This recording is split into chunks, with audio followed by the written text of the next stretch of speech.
Olá, tudo bem? A inteligência artificial ela já atravessou a medicina, né? Hoje não tem como nós tentarmos separar o uso das ferramentas de IA dentro da atividade médica, né? Então hoje aqui eu estou com dois médicos, dois expoentes das suas áreas, e nós vamos conversar hoje sobre como a inteligência artificial está impactando o dia a dia da profissão, da especialidade, incluindo também a formação médica, né? Eu estou aqui com a doutora Júlia, estou aqui com o doutor Bruno, e nós vamos conversar bastante sobre isso nesses próximos minutos. Então, esse evento, essa conversa que a gente está tendo agora, ele é para preparar, e eu quero convidá-los para um grande evento que a gente vai fazer, que nós estamos preparando, através da WIN, que é a nossa escola de negócios, chamada WIN Business School.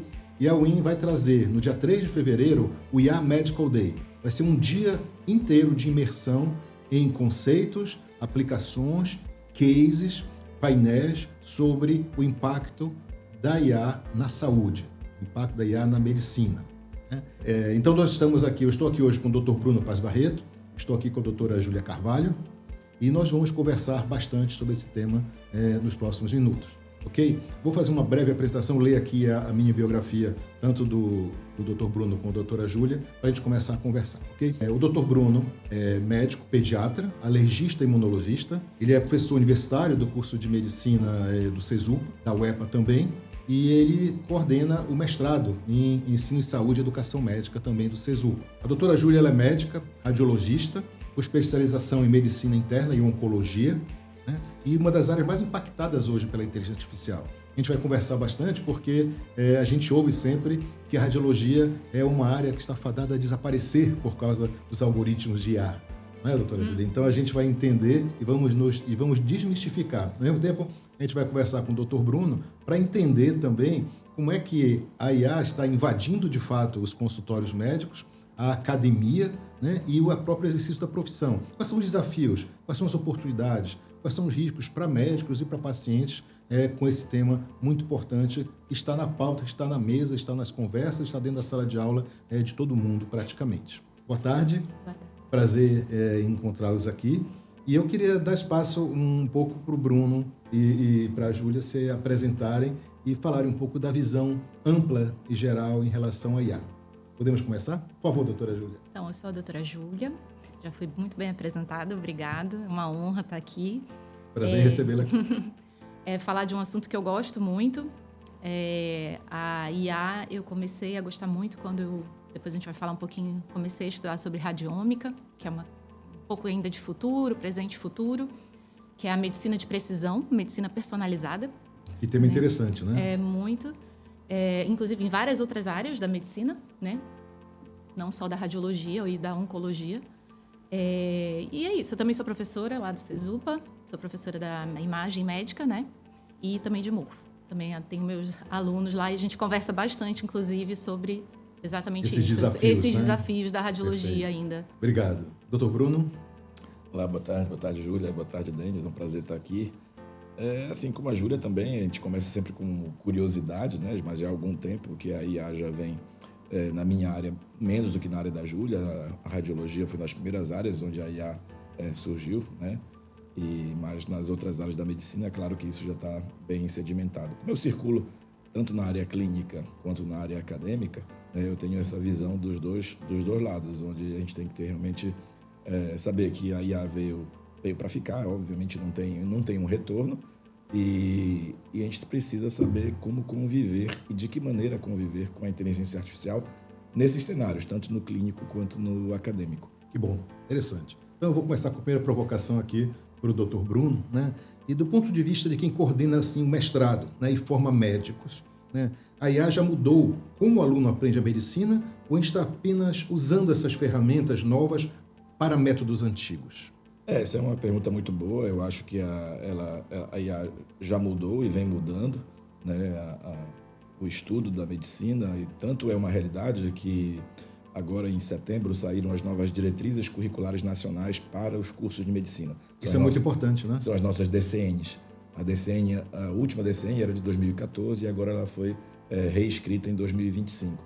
E ela já incorpora as novas tecnologias, como fazendo parte das prerrogativas mínimas necessárias para um médico ser formado, né? E aí entra também a IA. O que era antigamente, na DCEM de 2014, um insight de que o aluno teria que ter algum tipo de domínio, hoje passa a ser uma obrigatoriedade como ferramenta, como capacitação deste aluno para que ele seja formado, o entendimento da tecnologia e o entendimento. E aí entra a inteligência artificial nesse contexto.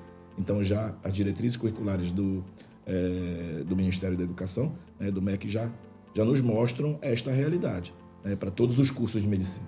Entendi. Então, tentando resumir também, porque quem está vendo a gente aqui, né, não é da área de saúde, você pode dizer, ou a gente pode dizer que as disciplinas, né, do curso de formação médica, por exemplo, elas podem ou devem conter nas suas emendas agora a IA como transversal praticamente a todas elas. É mais ou menos isso? Exatamente. Vai fazer tanto na questão da transversalidade, né, da IA, e aí, obviamente, a gente como formador de currículo, né, como gestor, a gente também tem que estar incorporando, aí já não fora das DCENs, mas já pensando no formador, né, do gestor, incorporando essa ferramenta, essa inteligência artificial na execução, na elaboração de problemas, na elaboração de questões, né, e agora sempre trilhando, e eu acho que isso é uma discussão que deve vir à tona na nossa conversa aqui, sempre trilhando a questão ética, porque assim, que é uma realidade, que ela veio para ficar, mas até que ponto ela vai brigar com a questão ética dentro da academia e dentro da clínica. Eu queria jogar para a doutora Júlia, assim, como você falou, o currículo médico, de formação médica atual não está preparado, mas as diretrizes novas que saíram a partir desse ano vão preparar esse currículo, essa grade curricular para essa mudança. Mas é fato hoje que ferramentas, esse modelo de linguagem como o Perplexity, ChatGPT, o Gemini do Google, já estão na mão dos alunos, né? Já estão nos celulares que eles usam, nos computadores, nos tablets, né?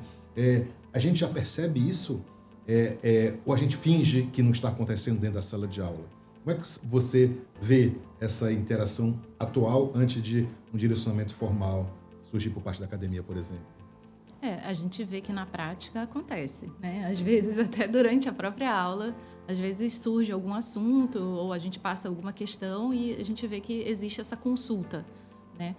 O grande, não é problema, mas o grande desafio do uso dessa IA é a gente saber que a IA ela também erra, né? Exatamente. E a gente sabe que a IA, ela é treinada, às vezes, existem os vieses, né, de dados, que às vezes essas IAs, elas são treinadas em bancos de dados específicos, em uma população específica, em um hospital específico, em uma área específica.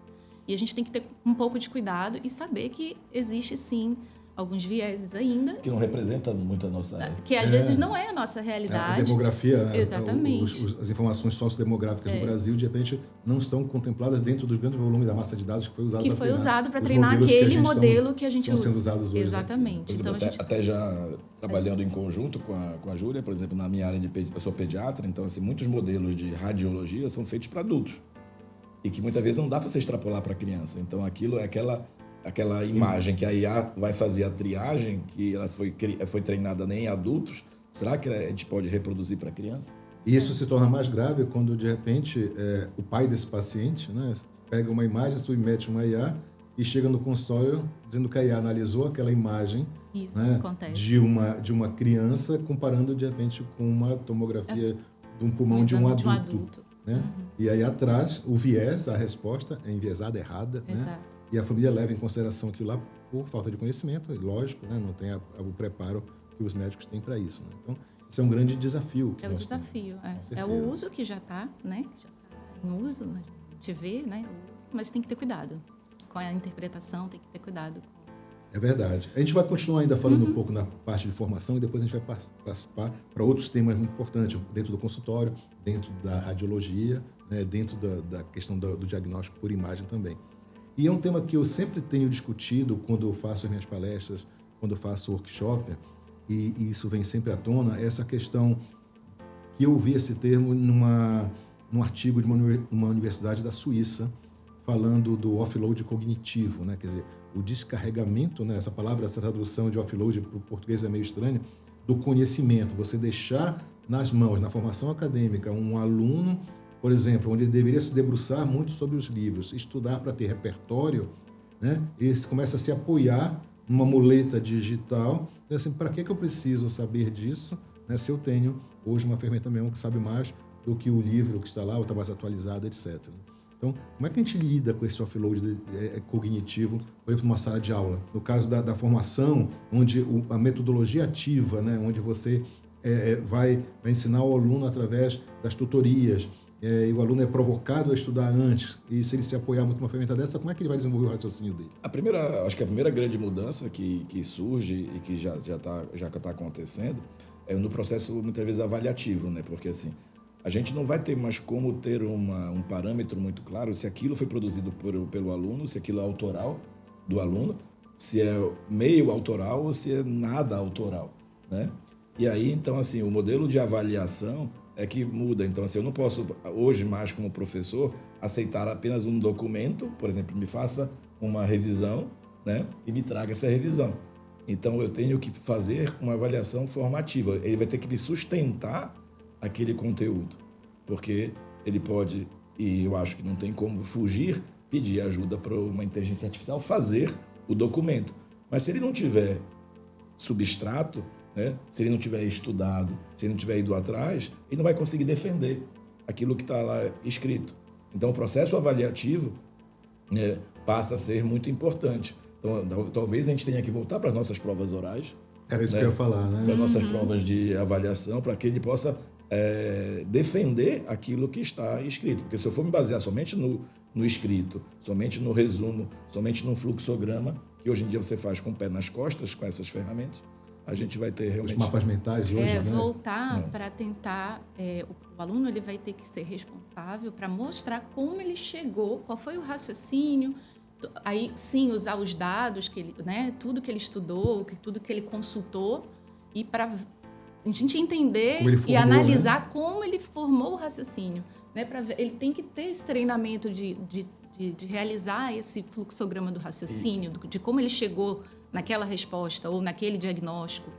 Então, e aí eu vou mais além, Júlia. Este aluno que tem essa capacidade, ele se beneficia muito mais ainda. Então, aí a ferramenta vem para ajudar muito. Ajudar, com porque certeza. Ele tem um substrato. Ele tem um substrato. E esse é o paradoxo hoje da IA, né, na formação. Né? Alunos que já tiveram uma jornada onde eles mesmos se destacaram porque eles estudavam bastante lendo, eles têm mais repertório, substrato, como o Bruno falou, para criticar o que a IA está falando de volta, né? E, ao mesmo tempo, quem não tem e está se apoiando, pode ser que lá na frente seja um profissional que, por não ter esse senso crítico desenvolvido de criticar uma resposta e apoiar tudo lá naquela ferramenta que está dizendo para ele com os vieses, quem sabe que pode ter, como é que isso vai acontecer, né? Então,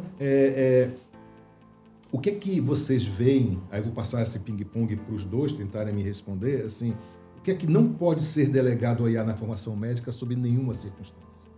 Eu acho que ainda porque assim, a inteligência artificial ela foi treinada através do que tem na história da humanidade em termos de texto. Então, assim, eu ainda preciso muito do substrato básico, né, dos livros, textos, das informações, vamos dizer assim, mais rudimentares, que são as informações como elas foram criadas, para que a gente possa realmente ter o domínio. Por exemplo, hoje, nas metodologias ativas, né, lá nas faculdades onde a gente leciona, que o aluno ele vai atrás do seu autoaprendizagem, a gente direciona, existe todo um direcionamento que é concatenado, que é trabalhado, mas o aluno vai buscar o seu ensino através dos livros textos que nós orientamos, através dos artigos que nós orientamos, mas eles acabam fazendo os resumos, né, e estudando através dos resumos. O grande problema é que tem muitos alunos que já pegam um resumo formado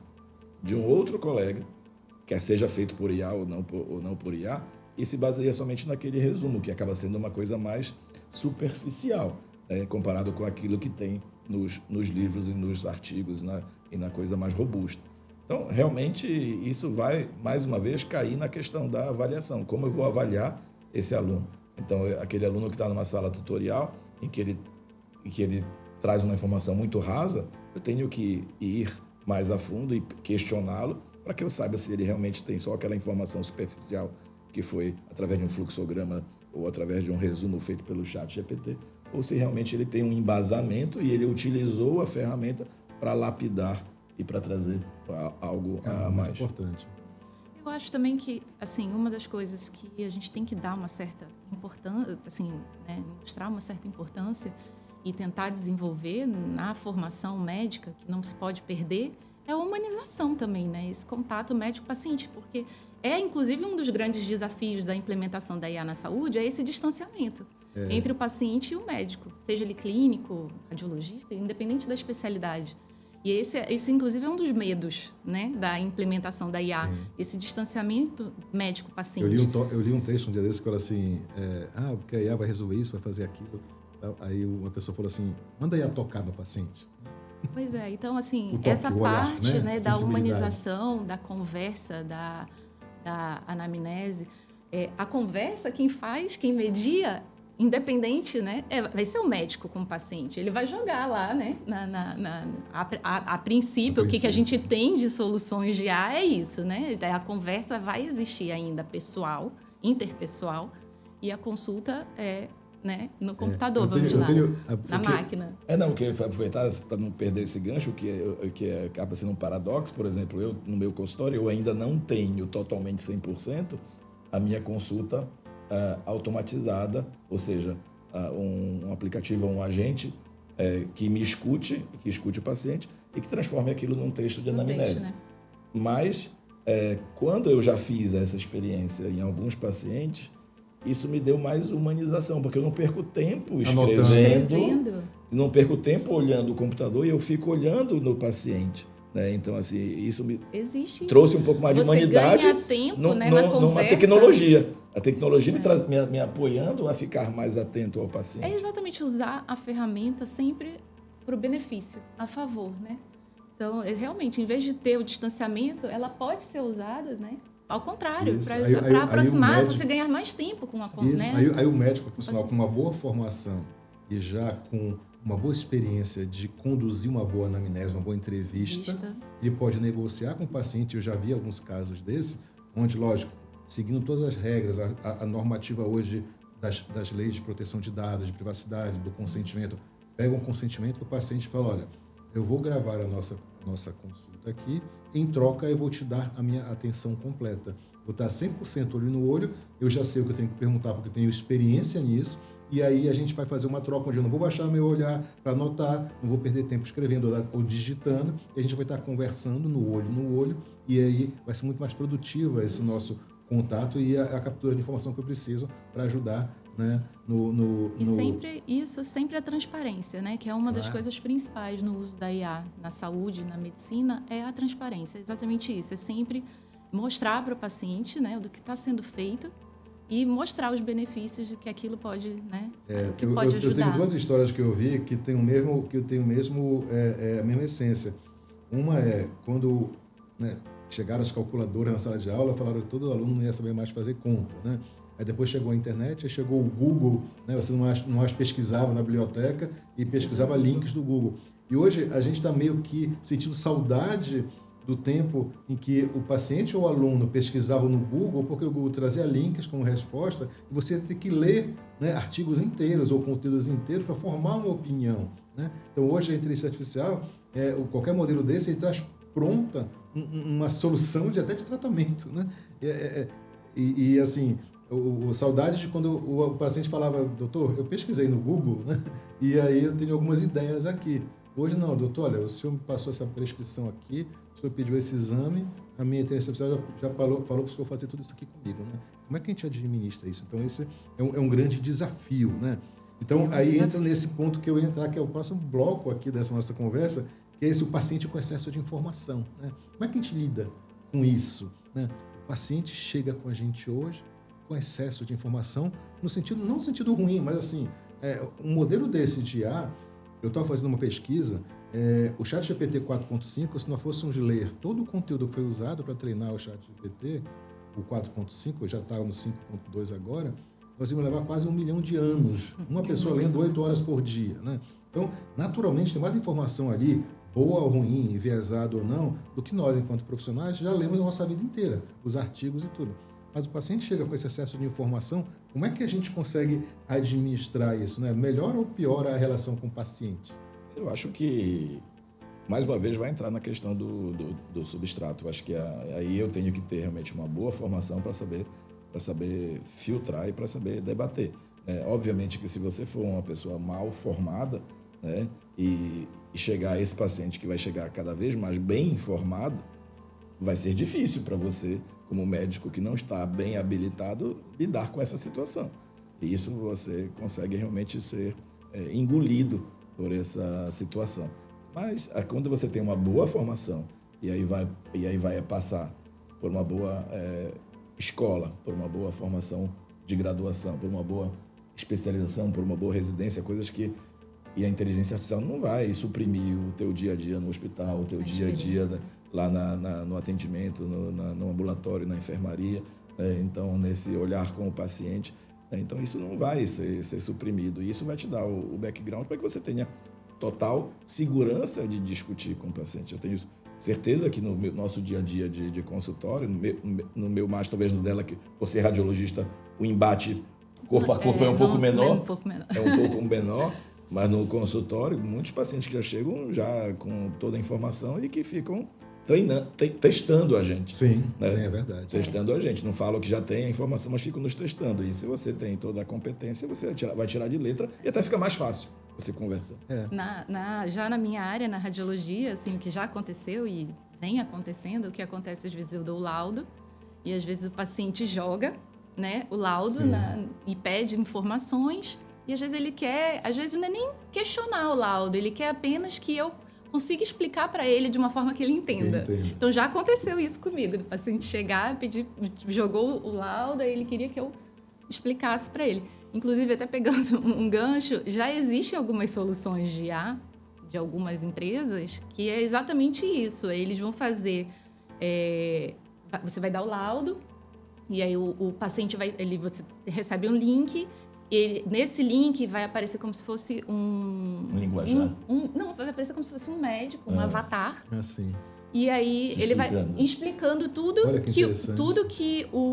que foi dado no laudo, explicando numa linguagem muito mais acessível, mais assim, né, para paciente mais que o paciente que já é leigo, né, não entende aqueles termos técnicos do laudo.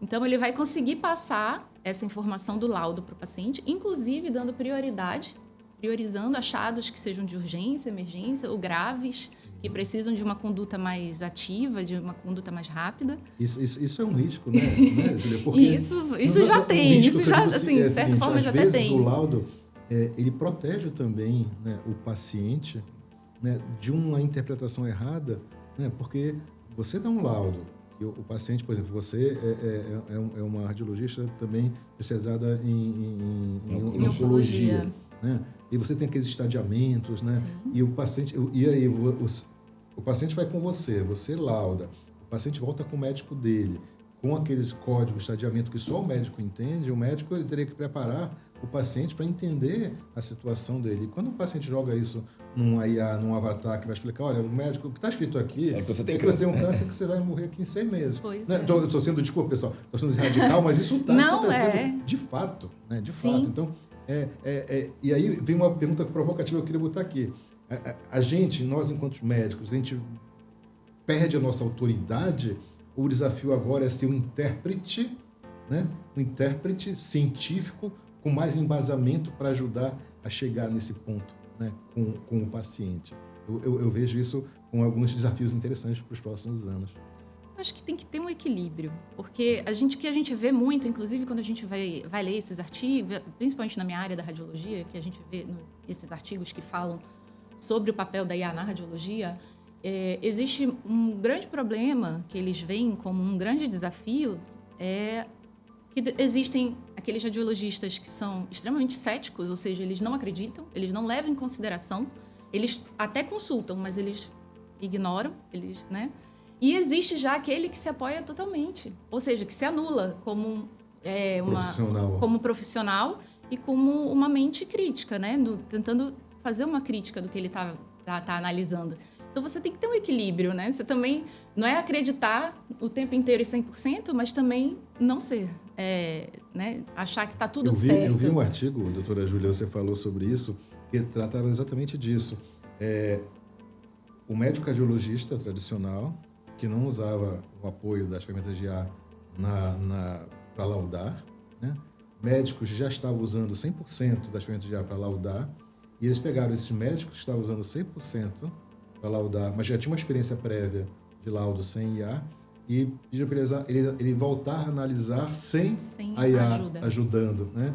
E ele perdeu uma eficiência também do laudo. Então, a IA pode estar bem ajudando a alavancar, né? E aí foi o que você falou, como é que a gente encontra esse balanço, Tem que encontrar esse equilíbrio. Então, a gente percebe que a IA ela está circulando e ela está com essa transversalidade em qualquer área do conhecimento humano, né? A gente está falando aqui de medicina, a gente podia estar falando de direito, a gente podia estar falando de engenharia, né?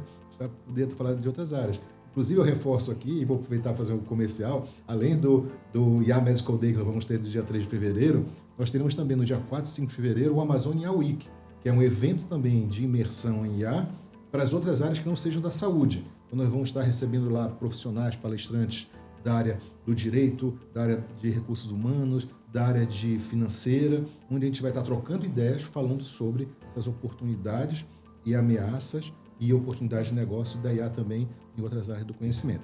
E agora a gente vai passar um pouquinho, e eu vou inverter um pouco da clínica e da academia, e vou conversar um pouco sobre radiologia. Então, a doutora Júlia vai ser agora muito exigida das perguntas, né? Então, onde a IA hoje está operando na radiologia?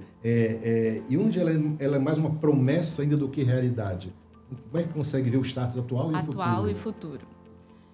Assim, foi até que a gente estava conversando um pouco antes, né? A IA e assim, a radiologia sempre foi uma especialidade em que a gente conviveu com inovação tecnológica o tempo inteiro, com novos aparelhos, novas modalidades, métodos de laudo. Então, a gente sempre conviveu com isso. E aí não seria diferente que a IA iria impactar logo de uma forma bem acentuada e inicial na radiologia, até porque IA precisa de dado, imagem, exame é dado. Então, eles têm um banco de... Nosso banco de imagens de exames é o banco de dados deles. Então, assim, a IA na radiologia, ela está presente em todo o fluxograma do paciente. Desde do momento que ele marca o exame no hospital, na clínica, né, na hora ali do atendimento inicial, na recepção, na hora que está fazendo o exame com os aparelhos. Hoje em dia, a gente já tem diversas soluções, softwares de IA no próprio aparelho, na aquisição dessa imagem. A gente tem na hora que a gente está laudando, no reconhecimento de voz, na elaboração de laudo, assim como na anamnese. A gente tem na detecção das alterações, né, na realização do laudo por completo, até mesmo na interpretação do que já foi descrito.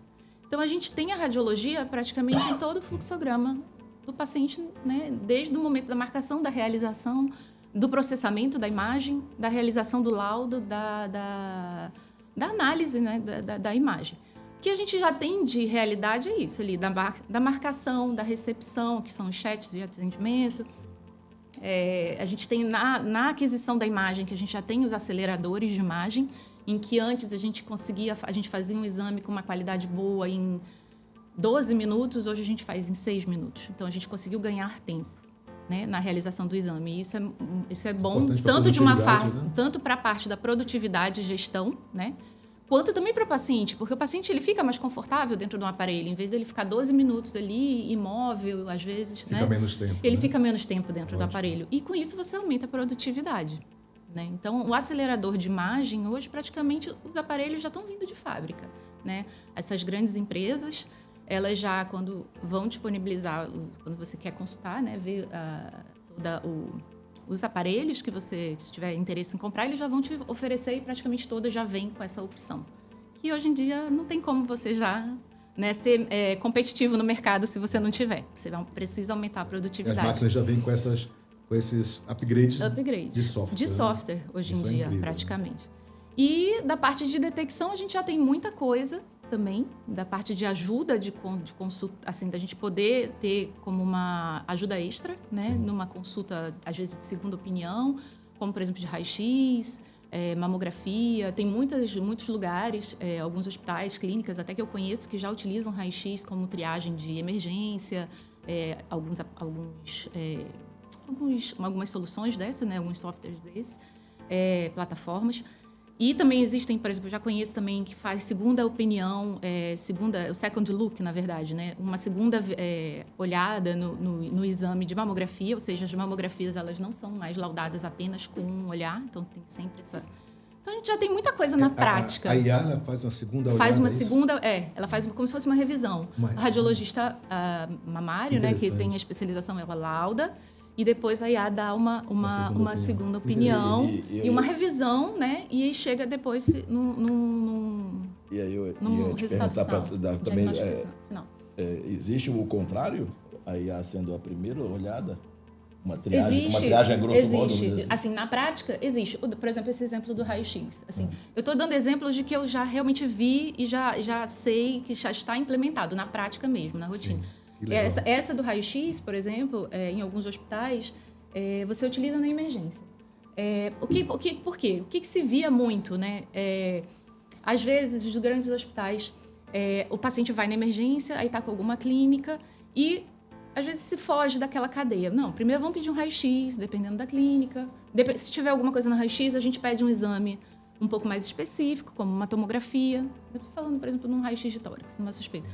E, com isso, às vezes você tinha muitos exames realizados desnecessariamente, né? E, querendo ou não, uma tomografia tem radiação, é um custo adicional. Então, tem várias, né? Então, o que se viu? Implementando um raio-x, você consegue fazer uma triagem, uma ajuda melhor. Porque muitas vezes, às vezes, não é nem o próprio radiologista, vai ser o próprio plantonista. Técnico, né? Ou um técnico que está fazendo ali o raio-x. E ele já vai te dar alterações muito graves. Por exemplo, uma pneumonia, um pneumotórax, uma coisa que precisa de uma intervenção imediata, né? Assim, mais ágil. Então, isso já é Isso é muito interessante. Quer dizer, a IA na urgência e emergência ajudando na tempestividade uma triagem, da ação, exatamente, como se funcionando como uma triagem, numa prioridade de achados que são realmente críticos, de achados que precisam de uma intervenção mais rápida. Então isso já existe. E aí realmente e conseguindo fazer essa peneira de qual paciente realmente é necessário você expor ou realizar um exame que seja um pouco mais específico, como uma tomografia, uma ressonância, né? Então que são exames mais elaborados, né? Que vai até demandar mais tempo. Isso a gente já vê na prática. Algumas coisas a gente já vê. E tem várias outras, assim, de soluções já tem muitas mesmo, em várias áreas. Eu acho que essa questão que você falou, obviamente, de hospitais de ponta, hospitais que têm mais recursos, mas a gente pode extrapolar isso para locais que não têm recurso quando você utiliza a distância, por exemplo. Se eu estou lá no nosso estado, que é muito longe, então é um estado muito, muito grande, eu estou lá com a população ribeirinha, mas se eu tiver acesso, por exemplo, a um link de internet e mandar a imagem ou mandar algum tipo de situação em que eu possa, à distância, fazer um diagnóstico, fazer uma triagem. Pelo menos uma triagem do que realmente é mais grave, do que precisa de alguma intervenção. Isso existe. Existem em diversas... Né? O que ainda está faltando, eu acho, um pouco, a gente lida um pouco no desafio com precificação disso para os serviços, né? Para os hospitais, para as clínicas, de como implementar isso no fluxo de trabalho do radiologista, porque o radiologista trabalha muito com PACS, né? A gente abre o nosso PACS, que é onde estão as imagens, né? Onde está o paciente, toda a listagem de paciente, dos exames, do dia, e às vezes está lá em vermelho, que é urgente, que ele já faz algumas triagens de prioridade, e a gente olha a imagem e dá o laudo lá dentro. Então, a gente trabalha no PACS. E algumas soluções já ainda não estão implementadas, integradas ao PACS do que a gente usa. Então, eu acho que os maiores desafios que ainda... Mas, assim, isso é coisa de... Pouco tempo. É exatamente conseguir essa integração para que o radiologista não perca mais tempo ainda, né? Usar para ajudar, não para atrapalhar. E precificação também tem que... E falando de futuro, doutora Júlia, eu assisti uma palestra, eu tinha alguns preconceitos sobre a questão da IA na radiologia, né, que era o que todo mundo ouve, que sai mais ou menos na mídia o tempo inteiro, né? Que o radiologista tem que se aposentar porque a IA vai substituir. E eu fui assistir uma palestra da doutora Júlia, eu sou testemunha ocular disso, quando eu vi ela falando de futuro, né? E aí a gente fala de multimodalidade, né? Então, ferramentas, né, de apoio ao diagnóstico de imagens, usando informações que estão fora daquele momento do paciente dentro daquela máquina, ou sendo escaneado, ou sendo, né, examinado pela máquina, onde a IA pode trazer informações demográficas, sociodemográficas do paciente. Então, ela pode buscar um exame de sangue, ela pode buscar o que o cara postou na rede social dele, enquanto está laudando. Né, isso tudo está sendo... Extrapolando, né? Eu vou dar aqui um exemplo bem absurdo, eu queria ver o seu comentário. Assim, o paciente está fazendo uma ressonância de joelho, por exemplo, para ver alguma coisa, né, de parte mole, sei lá, um menisco, alguma coisa. Ao mesmo tempo, você coloca o arroba dele do Instagram, e lá você percebe que o cara pratica kitesurfing, né? Coisa que não estava na hora do paciente ali, não veio na qualificação dele na hora do exame, mas aí pode cruzar um monte de informação e ajudar nisso, né? E já te dar essa informação mais completa para te ajudar você no laudo, né? Essa multimodalidade, na verdade, é o futuro, né? Da gente, na verdade, é o que a gente fala, a gente vê, até tem um artigo agora recente desse ano, acho que até falei nesse dia, nessa aula, que mostra exatamente isso, que o papel do radiologista, ele vai parar de ser aquele mero interpretador, né? Ficar interpretando imagem e descrevendo. Isso vai acabar junto com a implementação da IA. Não é só isso. Porque a gente vai ter acesso ali, exatamente isso, a gente abre o exame do paciente, abre o paciente ali, todos os dados dele vão estar em conjunto. Então, vai ter o exame de sangue, vai ter o estudo genético, né, dependendo do caso, assim, pegando um paciente oncológico, por exemplo, você vai ver tudo, você vai ver imunohistoquímica, patologia, o laboratório, todos os exames de imagem que ele já fez ali naquele serviço, exatamente isso, todos os dados clínicos, histórico familiar, então... Você vai ter, na verdade, todas as informações e você vai, com isso, junto com isso e com a imagem, você vai conseguir fazer diagnósticos muito mais precisos, muito mais personalizados, que é exatamente o futuro, que é a medicina mais personalizada. A IA, né, com essa capacidade dela de identificar padrões e comparar de maneira absurda, né, guardadas as proporções do que o Bruno falou um pouco mais cedo, né, com o viés da população brasileira, né? Inclusive para esse nosso evento, eu estou trazendo uma empresa que ela desenvolveu um modelo, um LLM brasileiro, né, com informações bastante importantes demográficas do povo brasileiro.